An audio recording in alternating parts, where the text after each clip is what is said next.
વડોદરા શહેરના વારસિયા વિસ્તારમાં સિંધી સમાજના ગૌરવ સમાન એવા સિંધી જાયકા કાર્યક્રમનું આયોજન કરવામાં આવ્યું। વડોદરા શહેરમાં મોટી સંખ્યામાં સિંધી સમાજના લોકો વસવાટ કરે છે। શહેરના વારસિયા વિસ્તારમાં સિંધી સમાજના લોકો વિવિધ કાર્યક્રમો સાથે જોડાયેલા રહે છે।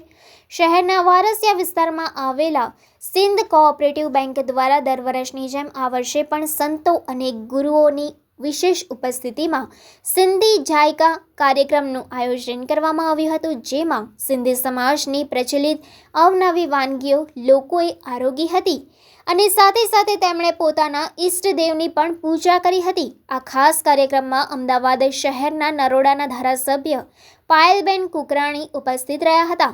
સાથે સાથે જ કાર્યક્રમમાં વડોદરા મહાનગર ભારતીય જનતા પાર્ટીના અધ્યક્ષ ડૉક્ટર જયપ્રકાશ સોની તેમજ વિસ્તારના સ્થાનિક કાઉન્સિલર હીરાભાઈ, પૂર્વ કાઉન્સિલર પરસોત્તમભાઈ તેમજ બેંકના સભાસદો, ડિરેક્ટરો અને મોટી સંખ્યામાં સિંધી સમાજના આગેવાનો અને ભાઈઓ બહેનો ઉપસ્થિત રહ્યા હતા। વારસિયા શહેર વડોદરા શહેરમાં આપણા વારસિયામાં સર્વ સિંધી સમાજ એવં સિંધી કોર્પોરેટ બેંક અને સિંધુ સેવા સદભાવ સેવા સમિતિ દ્વારા આ એક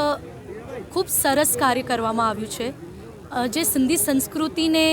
અને બધા જે સિંધી અમારા છે એમને જે નવી પેઢી છે એને એમના માટે એક સરસ સંદેશો આપવામાં આવ્યો છે।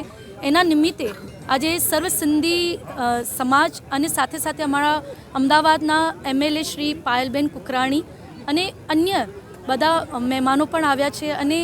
આખો સમાજ એકત્રિત થઈને એક સિંધી એકતા, હિન્દુ સનાતન ધર્મ માટેની એકતાના વિશે પણ એક સંદેશો આપી રહ્યો છે। એ નિમિત્તે હું ઝૂલેલાલ સાંઈને એ જ પ્રાર્થના કરું છું કે સમાજમાં આવા સારા કાર્ય થતા રહે, સિંધી સમાજ આવી રીતે એકતાનો એક સંદેશો આપતો રહે અને સિંધી આપણે જે નવી પેઢી છે એમને પણ સિંધી આપણે વ્યંજન અને એના સાથે સાથે સિંધી સંસ્કૃતિ એમનું માર્ગદર્શન મળતું રહે। જય ઝૂલેલાલ। કોઓપરેટિવ ક્રેડિટ સોસાયટી જેને 52 વર્ષ પૂરા થયેલ છે, જેને સ્થાપનાની ઉજવણી નિમિત્તે આજે એક સિંધી જાયકાનો જે પ્રોગ્રામ રાખવામાં આવ્યો છે, આનું મેઇન મૂળ અર્થ એ છે કે આપણે જે ભારત દેશમાં રહીએ છીએ જેમાં વિવિધતામાં એકતા છે, એ બાબતની તમામ પ્રજાને, અમારા ભારતવાસીઓને સિંધી સંસ્કૃતિ, સિંધી ખાનપાનની જાણકારી મળે અને એમાં તમામ પ્રતિષ્ઠિત વ્યક્તિઓ પધારેલા છે અને એમાં સંતગણ પણ પધારેલા છે અને અમારા એમએલએ અને અહીંયા ભાજપ પાર્ટીના પણ તમામ હોદ્દેદારો પધારેલા હતા અને આ આયોજનને બહુ સફળ બનાવેલું છે અને આવતા વર્ષે પણ આ જ મહિનામાં સ્થાપના દિવસે પણ ઉજવીશું એવું આપ પાસેથી વિનંતી અને અભિનંદન આપું છું।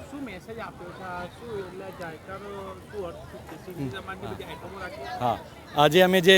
સિંધી જાયકાનો જે પ્રોગ્રામ, જાયકાનો મતલબ છે સ્વાદ, એટલે સિંધી ફૂડ ફેસ્ટિવલ જેવું, એટલે અમારી જે સંસ્કૃતિમાં અને અમારા ઘરમાં જે ખાનપાન થાય છે, જેવી રીતે શાહીભાજી હોય છે, દાલ પકવાન હોય છે અને સેલમાની હોય છે, એની તમામ એવી વાનગીઓ હોય છે જે આપ કમલ કાકડીની ખાઓ છો, એવી રીતે વિવિધ પ્રકારની જે વાનગીઓ છે એનો તમામ સ્વાદ મેળે અને તમામ પ્રજાને બી અને વડોદરાવાસીઓને, ભારતવાસીઓને આ બાબતની જાણકારી મળે, મેન એનું હેતુ એ છે અને તમામ એક જ પ્લેટફોર્મ પર બધા સિંધી સમાજ એકત્રિત થાય એ અમારું મેન હેતુ છે અને એકતા થાય એ અમે મેસેજ આપીએ છીએ।